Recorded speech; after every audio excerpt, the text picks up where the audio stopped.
अगर शिव महापुराण की कथा आपकी चित्त वृत्ति में अगर एक बार बैठ गई तो तुम्हें फिर दूसरे की सुनने की एक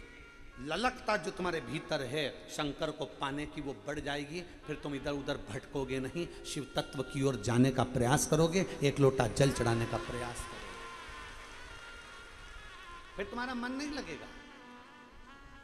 तुम्हारा चित्त नहीं लगेगा। यहाँ कई माताएं बैठी हैं जो रोज टीवी खोलकर बैठ जाती हैं, रोज मोबाइल पर कथा सुनती हैं, 5 मिनट 10 मिनट 15 मिनट आधा घंटा 1 घंटा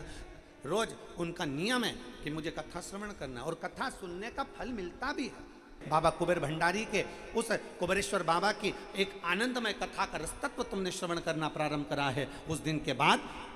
समस्या आती जरूर है पर मेरा बाबा एक लोटे जल से निर्णय कर कर बाहर निकाल देता।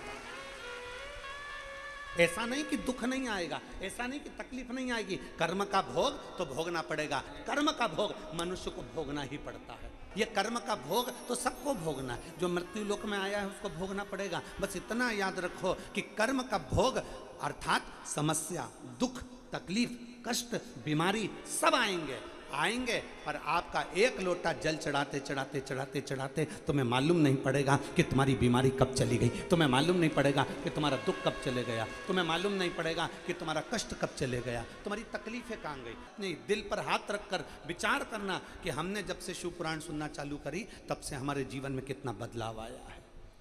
हमारे व्यापार में, हमारी उन्नति में कितना बदलाव आया।